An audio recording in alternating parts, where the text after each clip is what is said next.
Olá pessoal, como todos vocês estão? Eu sinceramente espero que todos vocês estejam muito bem por aí.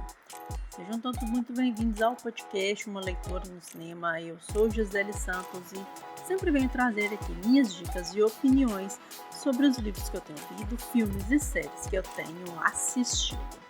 Bom, gente, esse nosso episódio vai sair num dia diferente porque como a gente havia programado anteriormente, que teriam nessa semana 2 episódios. Só que o que acontece? O cansaço tá batendo na porta e infelizmente eu não consegui gravar antes, tá, gente? Então, o dia que sair é isso mesmo e tá tudo certo. Mas não vamos deixar de trazer as nossas opiniões sobre as séries que eu tenho assistido.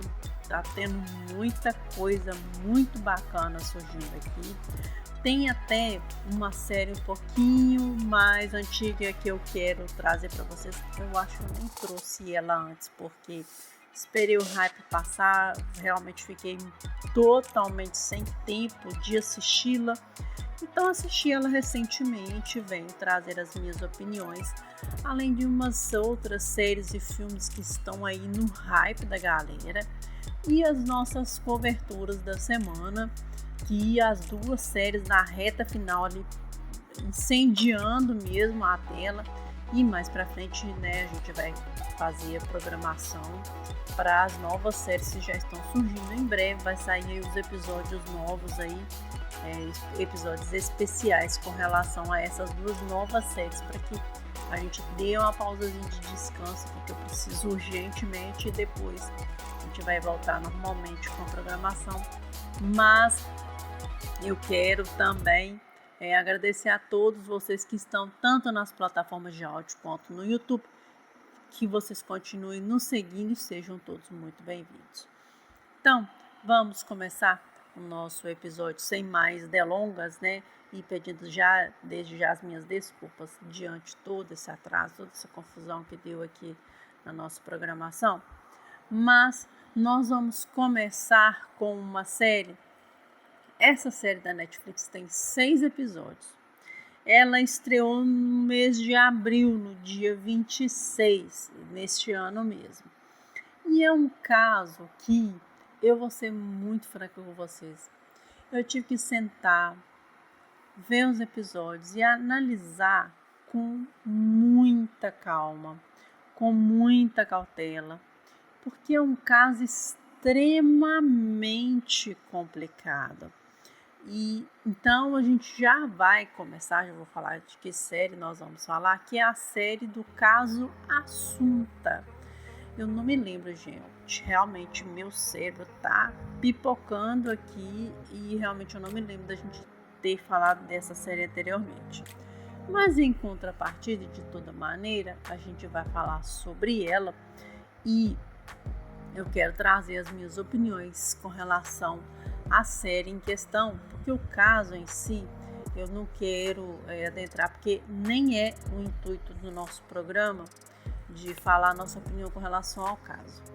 E a gente sempre pega os casos à luz do que o streaming está nos trazendo, das adaptações, dos documentários, porque como eu moro fora da Espanha, então não dá mesmo para a gente poder estar dando uma visão mais ampla do caso. Mas eu vou basicamente falar do caso, que é o seguinte.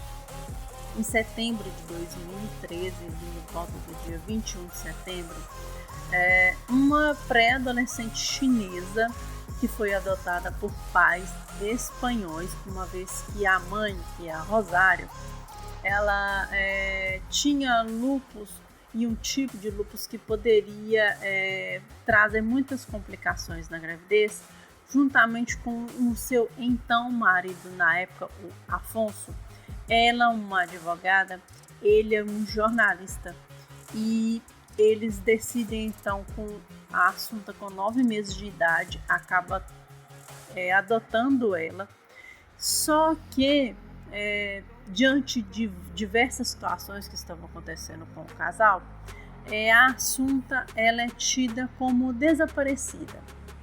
Ela saiu de casa e estava estudando, então teve uma questão bastante incongruente, né, de acordo com o relato tanto do pai quanto da mãe. E só que no dia seguinte encontram-se no corpo dela com sinais assim de que ela estava dopada e também com os membros superiores e inferiores amarrados. Então, é um caso com muitas incongruências. Nossa, minha língua travou toda aqui agora. São bastante incongruências no caso. Pontos que uma pessoa diz que ela estava no lugar e depois não se sabe se realmente a pessoa que diz que viu tem certeza que viu. Então, é um caso extremamente confuso, extremamente complicado. O pai diz uma coisa, a mãe diz outra. A mãe tem questões mentais para resolver. Parece que foi encontrado no estômago dela, que a quantidade de comprimidos que foi encontrado, né, a equivalência dessa quantidade era uma equivalência alta para uma pessoa que não tem exatamente transtorno de ansiedade, né? E é um caso muito confuso, muito confuso. Então eu falo assim, se você não quer prestar atenção, essa não é uma série para você, porque é uma série que as minúcias dela vão entregar completamente a história. Se você não prestar atenção, você vai realmente perder alguma coisa. E a gente sabe também, um outro ponto, que eles se divorciaram, né, antes de acontecer o crime, mas bem à época do crime ela acaba perdendo a vida. Eles se divorciaram em fevereiro de 2013 e no mesmo ano, em setembro, a Assunta acaba perdendo a vida. Pouco tempo depois, na cadeia, a própria Rosário, que é a mãe da Assunta, teria também tirado a própria vida. Então é um caso muito, muito complexo, sabe? Porque ele se conta muito bem contado toda a história. Tem uma parte de até algumas pessoas que falam que acharam o documentário muito tendencioso a você incriminar os pais. Então, depende muito do seu ponto de vista. E eu sempre digo que quando a gente vai assistir o True Crime, a gente tem uma mente aberta para observar de fora toda a situação que está sendo ali apresentada, porque para a gente não sofrer deste pequeno detalhe. Então, nesse caso, se você não vê de fora, se você realmente não se você não tiver essa percepção e observar todos os pontos, o que disso, o que daquilo, o tipo que a Assunta, o tipo de estudo, né, que a Assunta gostava de estudar, com tudo sameado para casa fora, você vai pensar outras coisas completamente diferentes. Então, nesse caso, as minúcias elas são importantes para você perceber do que realmente é esse caso. Ambos foram condenados, né, tanto o Rosário quanto o Afonso. O Afonso quer tentar reverter a pena dele, mas, né, no caso, a Rosário, né, acabou tirando a própria vida, vai ser mais difícil. E assim, é um caso muito confuso. É uma família que é muito conhecida na Espanha por ser... a Rosária era uma pessoa muito irreverente, dizia muita coisa, e gostavam muito do luxo, do glamour, sabe? Então, assim, a Assunta era muito conhecida, era uma menina muito inteligente, que foi colocada com N oportunidades para poder se desenvolver na vida e também, naturalmente, se adentrar dentro desse ambiente que ela ali estava vivendo. Então, é uma história muito complicada. Eu vou ser muito, muito franca com vocês. É uma história extremamente complicada, mas eu gostei sim, né? É um documentário dramatizado, né? Como foi Dahmer e outras séries da Netflix. 6 episódios, eu falo que eu não vou dizer que você vai maratonar ela, porque tem hora que você fica meio que com a cabeça pesada. Pelo menos eu fiquei. Mas eu falo assim, que é uma série intrigante.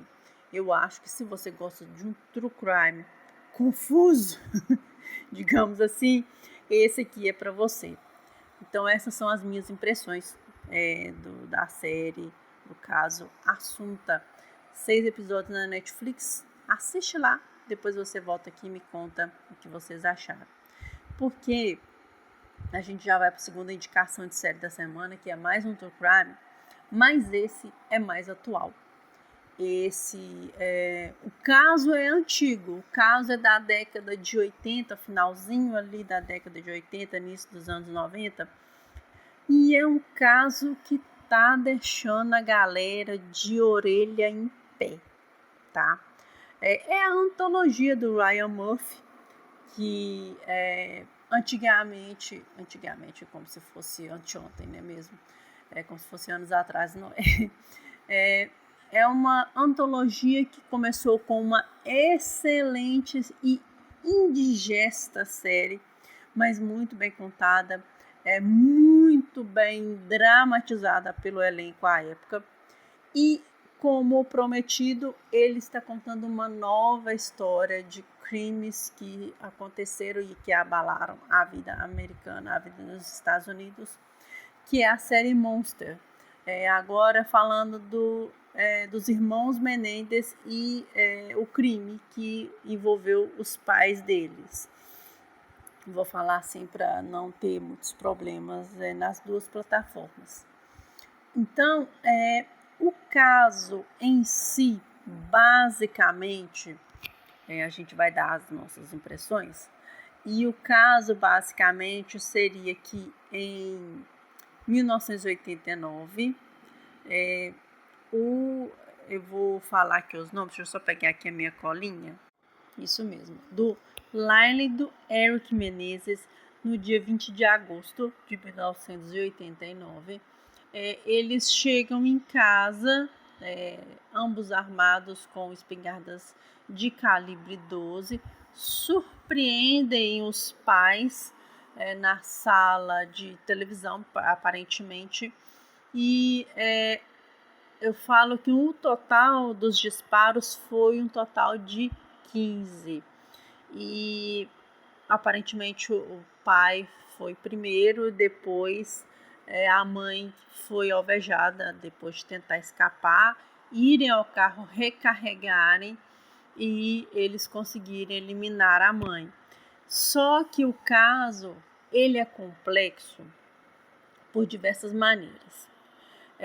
Primeiramente, o José Menendez, ele foi um cubano que veio antes da ascensão de Fidel Castro e foi sozinho, conseguiu ter a sua vida e construiu a sua riqueza. Conheceu a Kitty, a sua esposa, e se casou com ela, teve os 2 filhos. Mas o que acontece? Ambos eram extremamente rigorosos com muitas coisas que os filhos fizessem. Eles tinham que ser excelentes em tudo. E isso, gente, na década de 80, isso é muito real, porque existiam muitos pais que projetavam nos filhos os seus maiores sonhos. Isso acontecia muito na década de 80. Eu já cansei de ver colegas meus falarem isso na escola na época. Então, assim, eles eram extremamente rigorosos com os filhos. Tem diversos depoimentos disso.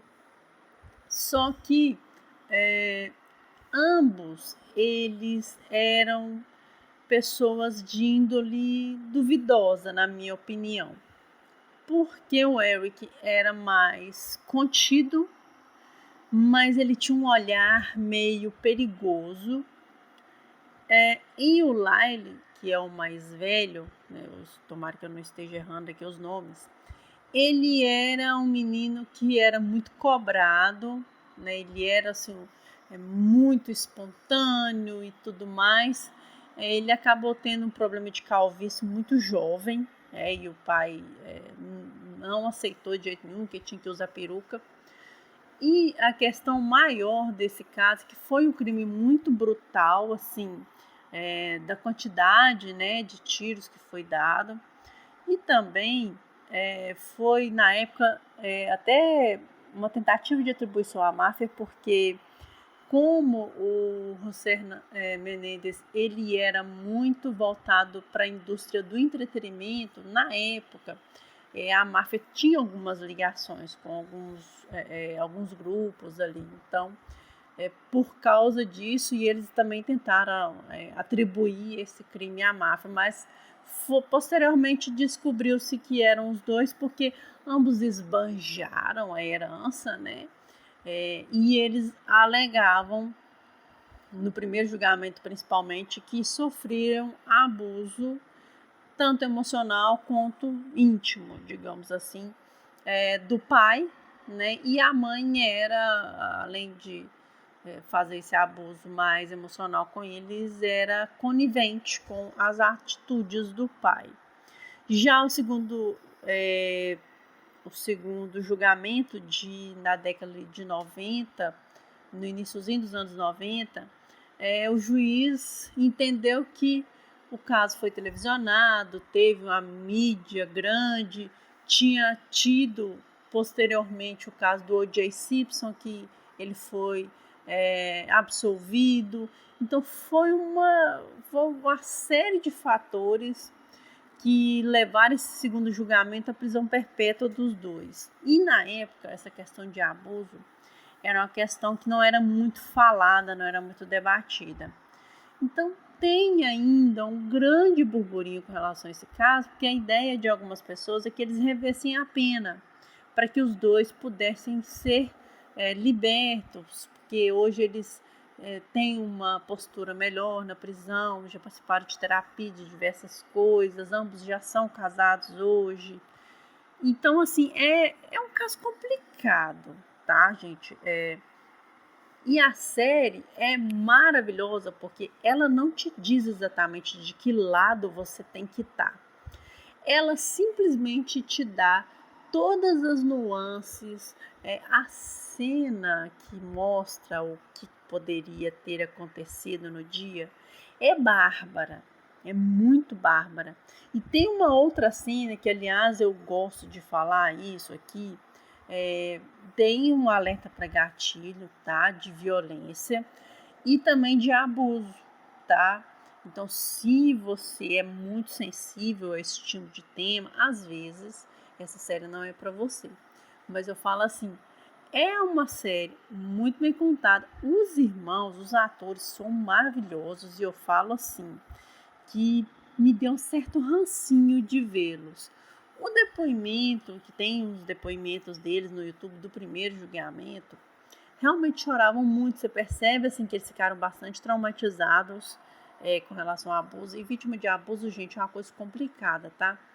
Cada um vai realmente viver isso de uma forma diferente. Não existe uma unanimidade, né? Nós somos todas pessoas muito diferentes. Mas, assim, também a gente não pode passar pano porque eles fizeram. Porque, assim, se os pais realmente fizeram isso, e a época realmente era muito difícil denunciar, não é tão simples como é hoje, né, que a gente tem redes de apoio, antes não tinha.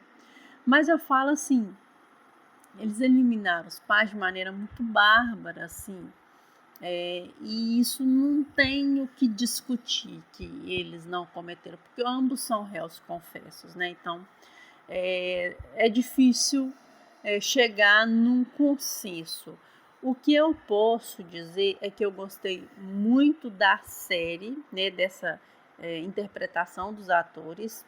Eu pretendo ver o documentário da Discovery que está disponível na Disney Plus, tá?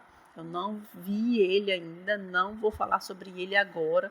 A gente vai voltar ao caso dos irmãos Menendez, não é Hernandes, por que eu tô falando Hernandes? Dos irmãos Menendez mais à frente, tá? Mas eu gostei bastante dessa interpretação. Se é o seu tipo, eu recomendo que você assista. Já digo alerta para os gatilhos. E quero saber as opiniões de vocês que assistiram as nossas 2 séries aqui comentadas. O caso Assunta e também Monster, os irmãos Menendez e o Assis dos seus pais, dos pais. Então essas são as nossas 2 indicações de série da semana.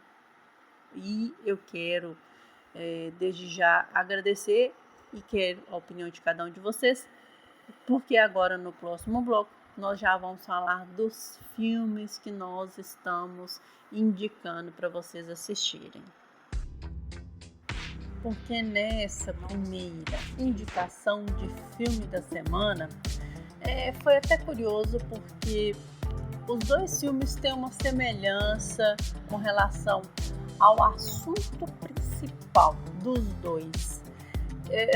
Foi uma coincidência muito certeira que aconteceu, tanto na Netflix de lançar este filme, quanto nos cinemas eu ver um dos novos filmes de terror, que nesse caso aqui, na minha opinião, é um excelente filme. Mas o outro também não fica muito atrás, é um filme bem interessante, porque é uma dinâmica diferente da gente falar sobre um tema que é debatido. Eu vou ser sincera, desde que eu me entendo por gente, eu vejo falar muito desse tipo de tema. Então, que é a beleza, a aparência das pessoas. Uma pessoa mais jovem, uma pessoa mais experiente.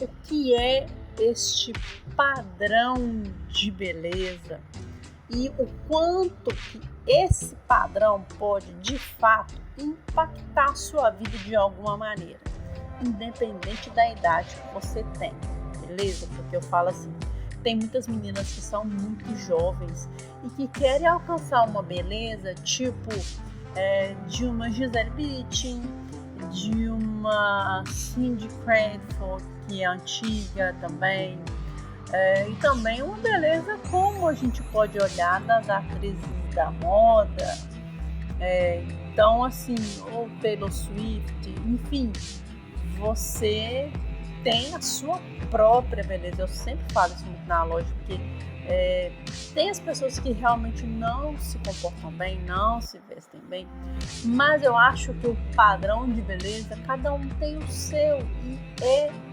bonito você ser diferente, porque se fosse todo mundo igual, não ia ter graça. Vamos combinar, não é mesmo? Então, nós vamos começar com o filme da Netflix, que tem um nome que, quando eu ouvi o nome, eu pensei assim, mas poxa, mas colocaram esse nome no filme? Mas olha, me surpreendeu. Eu falo assim, não é um filme uau, vai mudar a roda, mas para a dinâmica de pessoas muito jovens ali, adolescentes, é uma dinâmica muito interessante. Então nós vamos falar do filme Feios, que está disponível na Netflix. Não é um filme longo, tá? É um filme que é uma distopia, ali um filme que a classificação dele é tipo ficção científica. Tem gente que odiou esse filme, já vou falar isso de antemão. E tem gente que achou bacana, curtiu, achou divertido. Nós vamos trazer as nossas impressões para vocês. E a gente vai debater um pouquinho com relação a esse filme aqui. Então, essa história ela começa com um mundo distópico, onde existe um padrão de beleza que as pessoas precisam seguir. E a pessoa que não segue é descartada realmente mesmo. Só que quando a pessoa chega aos 16 anos de idade, ela precisa passar por uma cirurgia em que alguma imperfeição, às vezes, por exemplo, uma imperfeiçãozinha no nariz ou na boca, ou às vezes o olhinho mais caidinho. Então, enfim, a pessoa vai passar por um procedimento estético para tirar essa imperfeição e, digamos, seguir aquele padrão ali da sociedade, digamos assim. Só que nada é como a gente nada é como parece, porque acontece um evento onde tudo muda nessa história. E eu digo isso por quê? Porque a Tali, que é a nossa protagonista aqui da história, ela está prestes a fazer o seu procedimento estético, ou seja, ela sonhava que para esse dia chegar, ela não se achava bonita. Eu só queria entender qual que é o espelho dessa menina que não acha essa menina bonita, mas tudo bem. E aí ela tem um grande amigo que é o Pelvis, e o Pelvis vai fazer o seu procedimento estético. Aí tudo bem. Só que aí ela encontra uma nova amizade para ela poder estar em companhia até o seu amigo voltar. Eles fazem essa viagem para fazer o seu procedimento estético e ela acaba se aproximando da Shay. Só que a Shay, ela não sabe se ela quer fazer esse procedimento estético, porque ela acha que não precisa, sabe? Existe aí um grupo que está surgindo desses jovens que não estão a fim de fazer esse procedimento estético e que tem esse... e aí esse pessoal que está nessa cidade, que quer forçar os jovens a fazer o procedimento estético, dizem que eles estão com um plano para acabar ali com a humanidade, sabe? Ser bem uau mesmo, tá? E aí a gente fica pensando, poxa, às vezes a pessoa só tem um probleminha no nariz e tem que fazer procedimento estético. A pessoa é obrigada a fazer procedimento estético, né? Enfim, é meio que forçada a fazer. E aí a Tali tem essa situação. Ela vai fazer o procedimento ou não? Ela vai entrar nessa comunidade onde a Shay está ali ou não? E será que ela vai dar esse paradeiro dessa nova comunidade que está ali se formando? E eu não acho ninguém feio, tá? Vamos combinar. Eu, por exemplo, eu ia ser a Bela do Chico Anísio, enfim. Mas eu falo assim, o filme, ele é um filme super clichê, tá? É como você já deve ter visto trocentas vezes de um filme teen que fala da beleza. É só que aqui numa questão mais, uma pegada mais de distopia, sabe? E eu curti bastante o filme. Não é assim um filme muito sensacional, não é o uau, mudou a roda. Também não é um filme horroroso, como todo mundo aí tá dizendo que é. Só tem assim os pontos que a gente desconsidera, porque eu vi muito como um entretenimento, me entreteu, eu curti.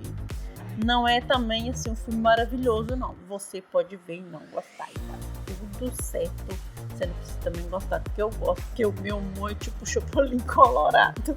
É tipo o humor da Tatiana, TNT. Enfim, mas é um filme bom para você pensar, botar a mão assim na cabecinha e pensar. Padrão de beleza. Qual que é o seu padrão?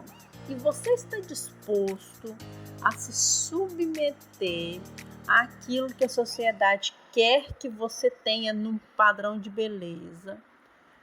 Só para satisfazer o capricho dos outros? Vamos combinar. Você está mesmo disposto a fazer isso?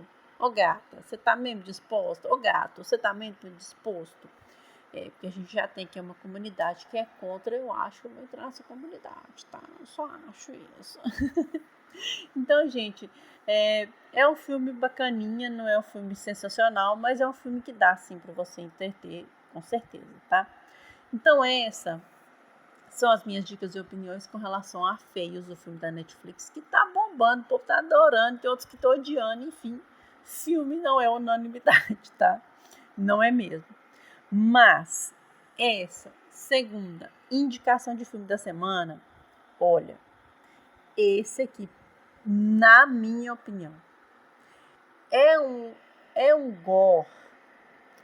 Sabe aquele filme de coisas assim, que te dá aqueles ticos assim, ó, de angústia, que tem umas cenas, sabe aquele filme da unha quebrando, que você fica assim, não é possível, sabe?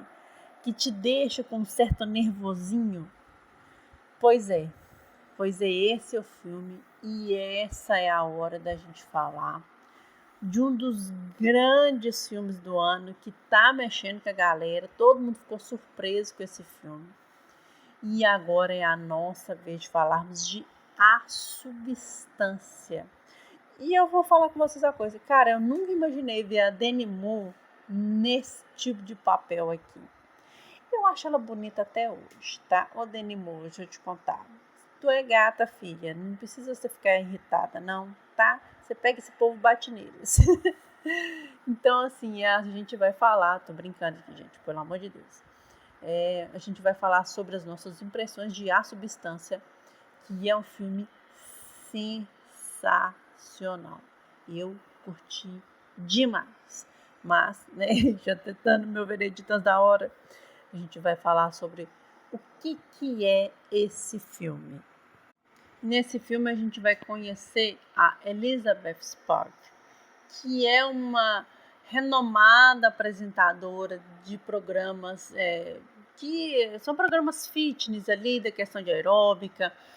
É uma mulher que é muito bem sucedida, desde muito jovem, tá ali mostrando a sua beleza.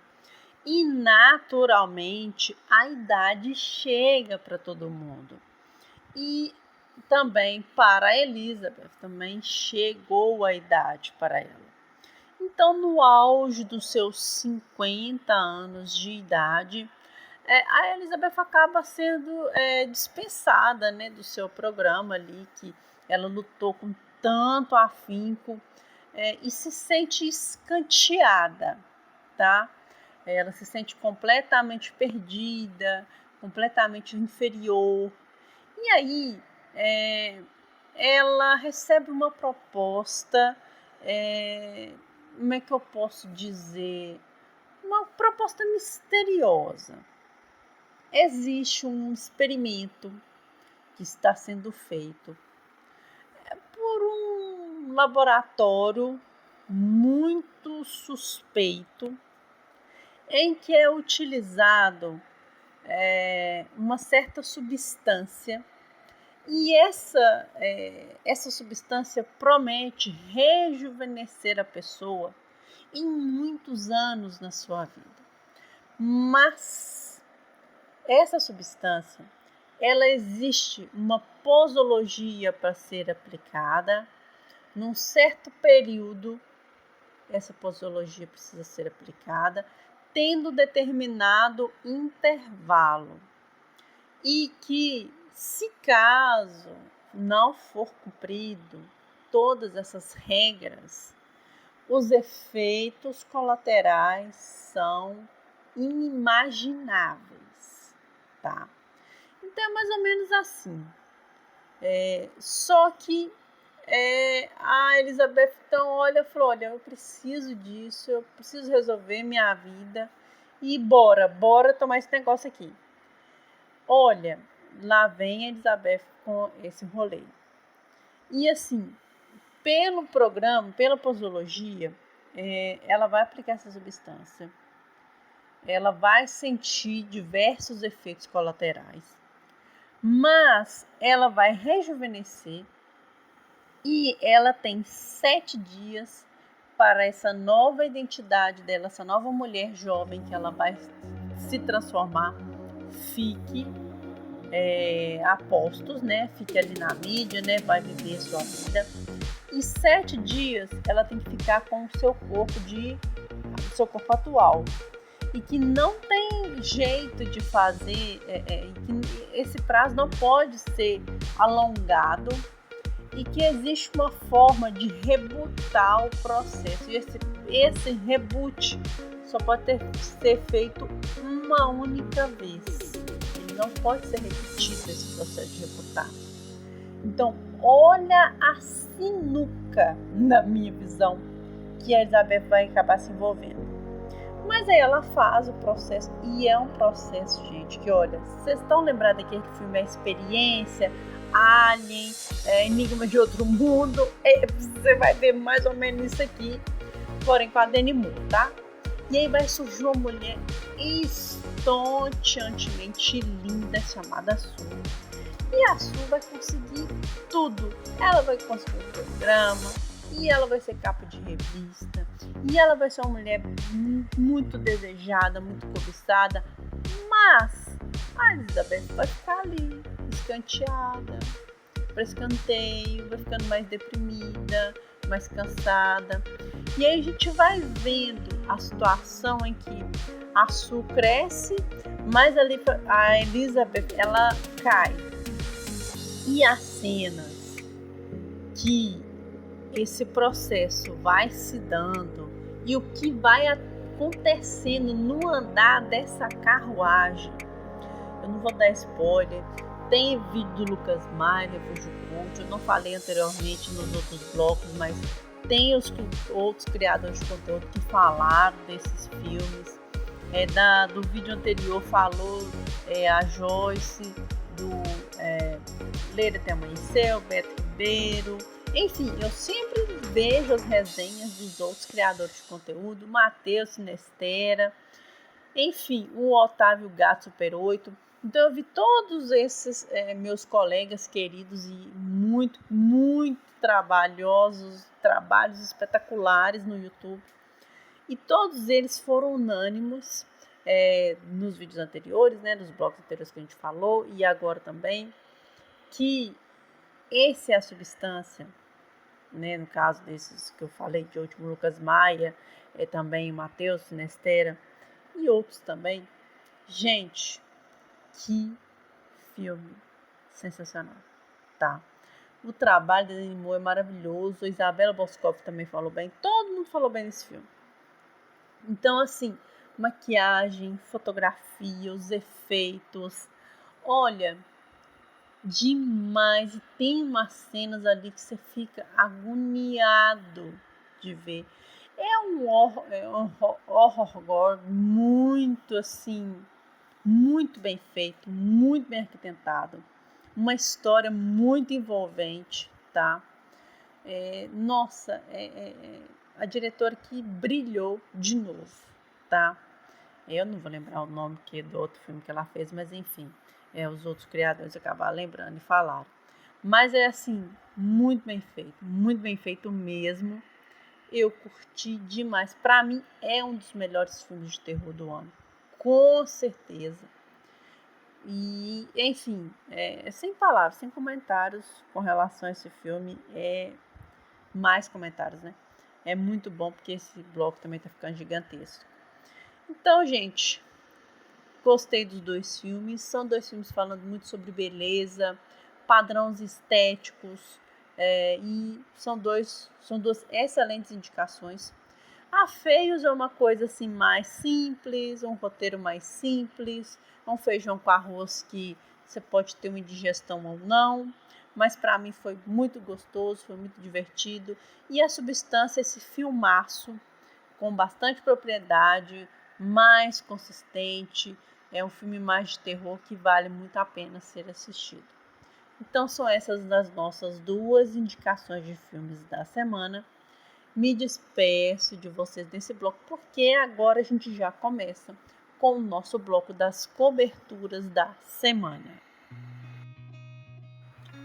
Agora a gente vai dar uma respirada aqui, porque os 2 episódios da semana é difícil, tá?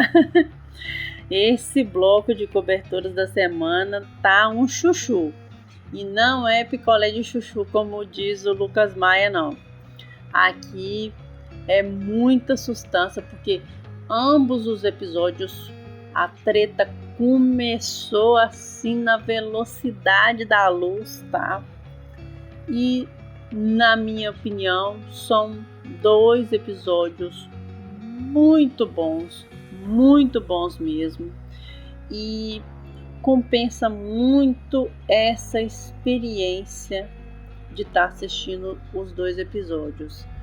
Então vamos começar com o penúltimo episódio de A Cidade de Deus, A Luta Não Para, episódio 5. Já está no finalzinho da temporada. Semana que vem a gente já tem o season final, na verdade no domingo já tem o season final. da primeira temporada, a segunda já está renovada. A HBO não perdeu tempo e a série é muito boa mesmo. E aqui eu vi muitas coisas assim que a gente já viu acontecer várias vezes, que já vimos acontecer várias vezes nos jornais. Para mim um dos episódios mais impactantes dessa temporada. A gente sabe que isso ia provavelmente ser uma das vertentes do episódio da série. Eu me surpreendi, eu me emocionei e eu vi muita coisa legal nesse episódio. Tem gente que não tem acompanhado essa série, que eu acho um pecado muito grande. Mas vamos falar sobre o 5º episódio de Cidade de Deus. Bom, o monólogo que é introduzido o episódio, cara, tem tudo a ver com o episódio, com os últimos anos que o Rio tem passado de problemas de violência. Gente, aqui nesse episódio a gente vê esse confronto violento de uma forma tão truculenta quanto foi dos episódios anteriores. A nova caçada ao novo chefe, né, do crime organizado dentro da Cidade de Deus, tá? E outras coisas que acontecem no episódio, uma nova liderança surgindo, um confronto com um fim que a gente meio que esperava, mas que não queria que acontecesse e acaba acontecendo, e a gente se surpreende com como isso acontece, esse remontando ao passado e ao presente, mostrando no que aquilo tudo se deu, sabe? E esses novos personagens sendo introduzidos nesse cenário que já está tão conflituoso de se viver, e a força da comunidade que começa a surgir. Então, vocês já têm uma ideia do que é esse episódio. Porque aqui a gente vê, na invasão do BOPE, né, a pedido do Cabeção, com o secretário de segurança bem ali dando entrevista, que tudo que eles queriam foi desenhado, tá? E eu não tiro o meu time de campo para dizer que, na minha opinião, o plano inicial era realmente tirar o Curió para ficar o Braddock, para eles eliminarem o Braddock mais facilmente, mas o Braddock é casca grossa, né? E não tem muito o que fazer. Só que a gente vê que, infelizmente, a gente tem aquela expressão de bala perdida, né, digamos assim, que eu não gosto dessa expressão, mas a gente sabe que, infelizmente, nas guerras, quem paga acaba sendo inocente. Teve até um caso mais atual, né, que a gente vai comentar antes de se despedir de vocês, que envolve essa questão de violência. Então, assim, a gente sabe que é sempre o inocente que acaba levando a pior nessa história. E a gente viu que tá aberto o spoiler, tá, gente? Aqui não tem o que fazer, a gente tá comentando o episódio da semana, tá? A gente vê que o Wilson, Berenice e o Barbantinho ficam numa encruzilhada ali no meio do fogo cruzado. A bonita da Jerusa consegue sair sem não acontece nada com ela, não encontra ninguém. Ela ali no meio do vucu-vucu, no aperto que ela passou, ela consegue sair no local mais seguro para ela e consegue escapar. Mas os três entram e ficam ali no meio da emboscada, como o Buscapé, ele já saiu da favela antes e ele já tem esses trejeitos de conseguir sair fora. Como jornalista, ele sempre disse isso no seu monólogo dentro da série. Como jornalista, você tem que saber estar no lugar certo e na hora certa. E naquele momento isso caiu como uma luva para ele. Pena que ele não conseguiu mostrar isso para o Barbante e para Berenice. E aí aconteceu algo que a gente já viu que era algo esperado, né? Que era o líder comunitário, né? O Barbantinho, não conseguir sair ileso do conflito. Né? Ele até eles tentam resgatar ele, levar, né, no caveirão para o hospital, mas infelizmente ele não resiste, né? E aí vem a Berenice com essa nova força dentro da comunidade, essa mãezona que ela sempre foi, desde que o seu ex-companheiro veio a falecer, e ela cuidando de todo mundo o tempo todo, enfrentando os policiais com o gesto da paz, com aquela força que a mulher tem. E ela fez isso brilhantemente bem. Além da filha do Buscapé, que também se mostrou uma mulher muito mais forte que ela imaginava que ela era. E aí agora a gente vê esses trejeitos ali do final do episódio, do que vai acontecer agora, como que vai ser esses novos trejeitos com tudo que aconteceu com a ida do Bop para dentro da comunidade e o afastamento do Delano, porque não sei se vocês estão lembrados que o Delano é aquele professor de jiu-jitsu, que ele não concordava muito com algumas coisas que estavam ali. Então, no momento daquela oração, você via que o cara estava completamente fora desse esquema. Aí eu fico pensando, eles sabiam que ele era da comunidade, ele era policial, ele sabe que ele tem um dever para cumprir, mas até que ponto que esse dever é pisar no calo daqueles que ele ama? Não sei. Você acha que isso é possível fazer? A pessoa de dentro da comunidade que entra para a polícia para ter uma vida melhor, para trazer uma vida melhor para a sua comunidade, e que ele se vê nesse tipo de enrosco, será mesmo que isso é possível? Eu imagino que sim, tá? Mas nesse caso aqui a gente viu que ele ficou numa sinuca de bico também, e que, enfim, acabou sendo afastado ali da polícia. Cara, que episódio muito forte, muito potente. Assim, é difícil expressar. Foi o grande norte desse episódio, esse confronto da comunidade com a polícia, né, com o Bop, e como vai se dar o season finale dessa primeira temporada. Quais são as dinâmicas novas agora com os acontecimentos que ocorreram diante a comunidade e o que vai acontecer para o season finale. Estou super curiosa para descobrir. E nós já vamos no gancho do episódio 6 de O Senhor dos Anéis, Os Anéis de Poder. Começando aqui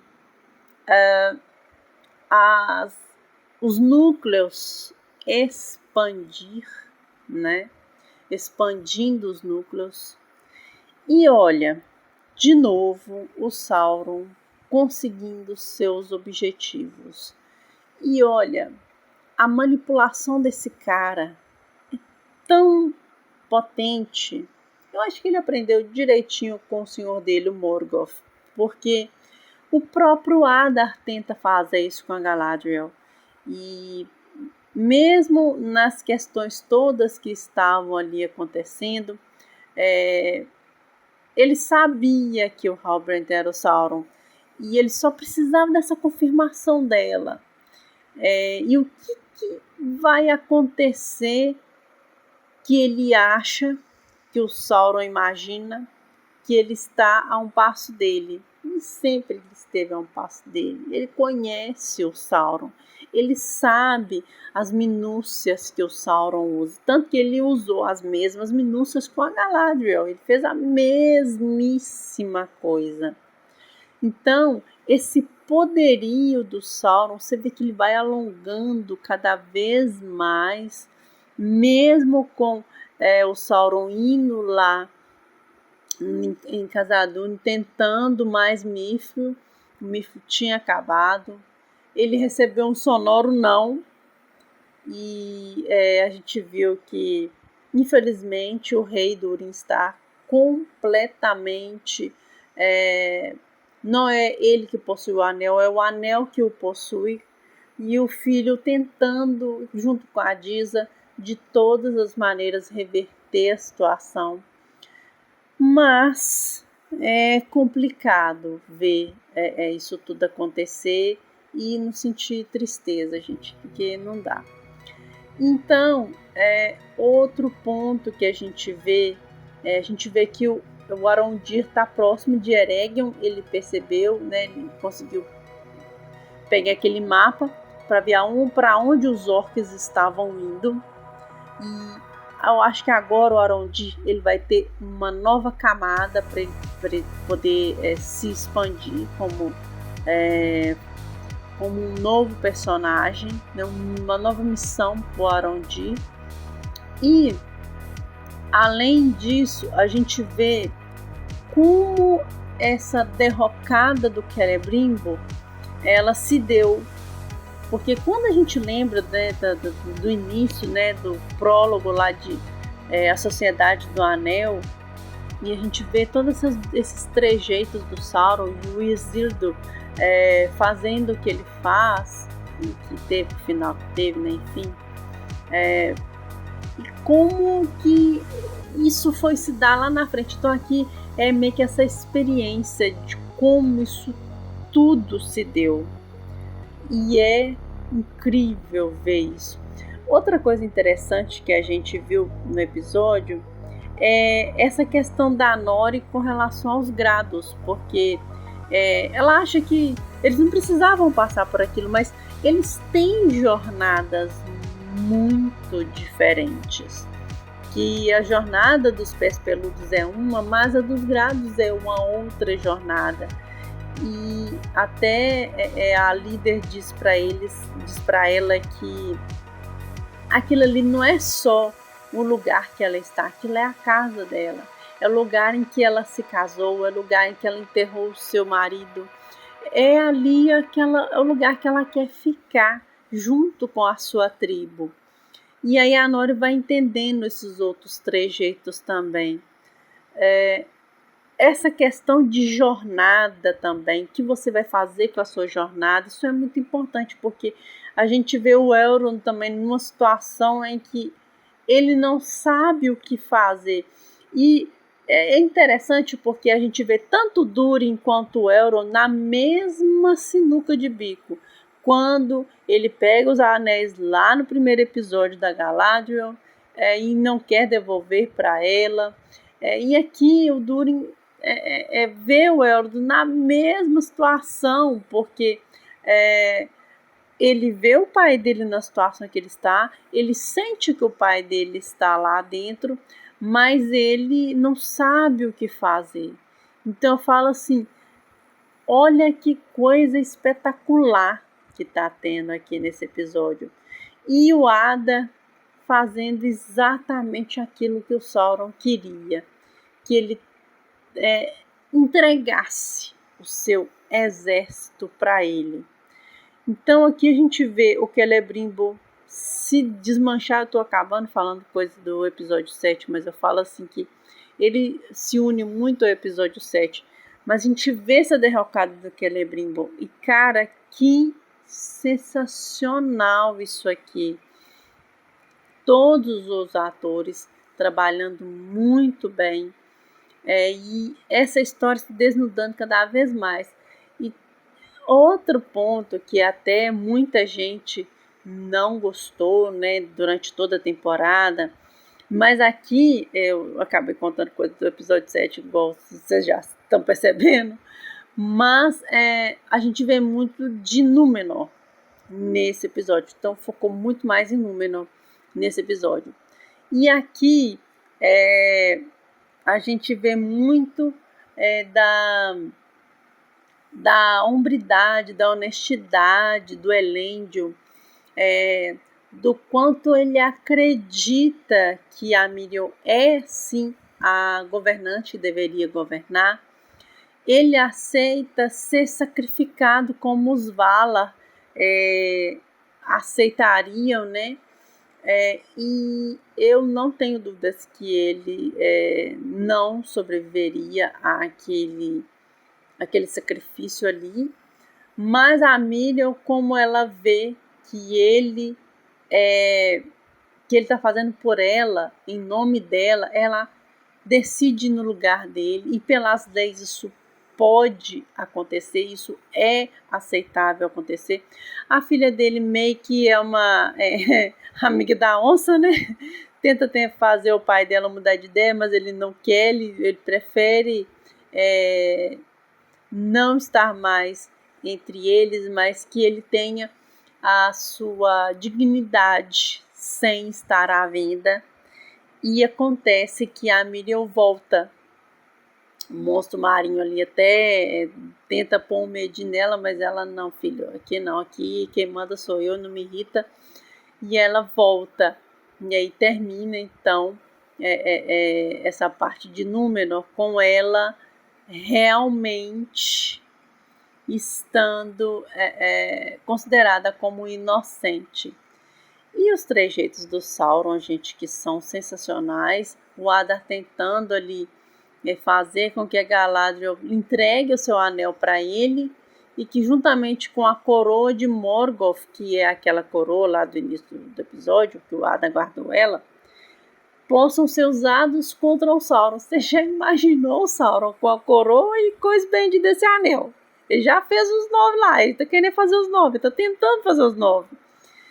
E ele coloca ali uma coisa pro Celebrimbor fazer esse anel. Cara, primeiro ele tenta corromper o povo ali de Eregion, e vendo que a treta vai começar, e ele ainda consegue sair disso tudo e fazer seu plano em frente. Que cara sensacional. Eu falo que ele tem uma rede de manipulação muito bem trabalhada, muito bem argumentada.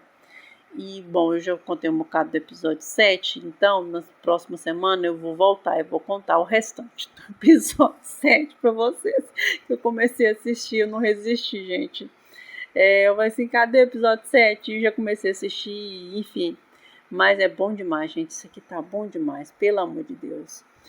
Então, vamos acabar nossa cobertura de filmes e séries? É isso mesmo, tá? Mais uma vez, os episódios da semana, ambos já estão disponíveis na HBO, no Max, né? Cidade de Deus, a luta não para, 5º episódio. E 6º episódio de O Senhor dos Anéis, o Anéis de Poder, o 7º já está disponível também, tá? Eu já tô quase na metade do episódio. Semana que vem eu volto para contar sobre o 7º episódio e as outras coisas que eu acabei não contando aqui, que eu acabei misturando os 2 episódios, mas enfim, essa é a nossa cobertura de séries, do que a gente tem assistido por aí. Então é isso, gente. Eu me despeço de vocês. Muito obrigada mais uma vez por vocês estarem comigo. É muito importante a gente estarem aqui.